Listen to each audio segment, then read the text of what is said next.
कधी कधी आयुष्यात सगळ्यात कठीण गोष्ट कोणती असते तुम्हाला माहिती आहे का? तर कोणाला तरी धरून ठेवणं नाही तर सोडून देणं. ज्याच्यावर आपण जीव लावलेला असतो, ज्या गोष्टीत आपण आपलं स्वप्न गुंफलेलं असतं, ज्या नात्यात आपण स्वतःला विसरलेलो असतो, ते सगळं सोडून देणं. आजचा व्हिडिओ त्यांच्यासाठी आहे जे अजूनही धरून बसलेत, जे रोज स्वतःला विचारतात, मी एवढा अटॅच का झालो किंवा मी एवढी अटॅच का झाली. नमस्कार, मी सुषमा स्वागत करते तुमचं माझ्या यूट्यूब चॅनलमध्ये, ज्याचं नाव आहे सायलेंट स्ट्रेंथ विथ सुषमा. तर आज आपण इथे शिकणार आहोत की सोडून द्यायला कसं शिकायचं.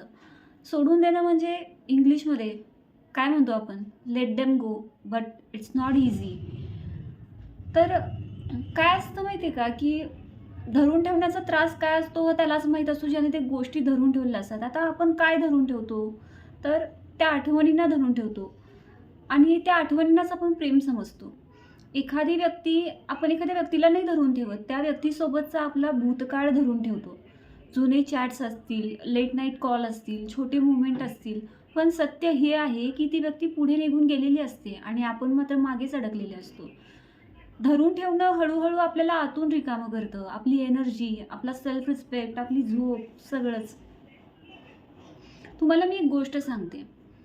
एक मुलगी होती, तिनं तिच्या दारातनं एक रोप लावलं होतं. ती त्याला रोज पाणी द्यायची, खूप जपायची. काही महिन्यांनी ते रोप वाढलं, खूप वाढलं आणि थोड्या दिवसानंतर तर ते पूर्ण वाढायचंच थांबलं. ती त्याला अजून पाणी घालू लागली, जास्त खत टाकू लागली, पण ते रोप वाचलंच नाही.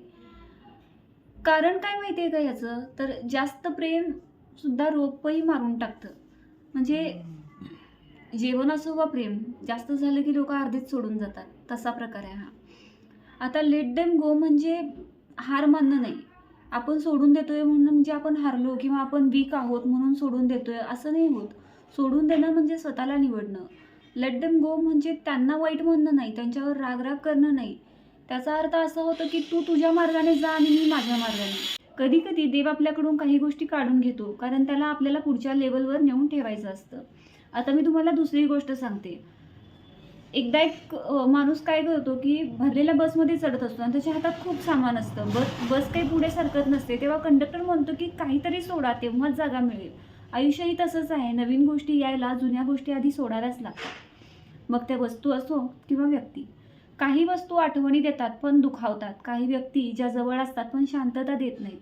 जे लोक तुम्हाला हलके होऊ देत नाहीत ते हळूच सोडून द्या, कारण श्वास मोकळा होत असेल तेव्हा जीवन सुंदर वाटतं.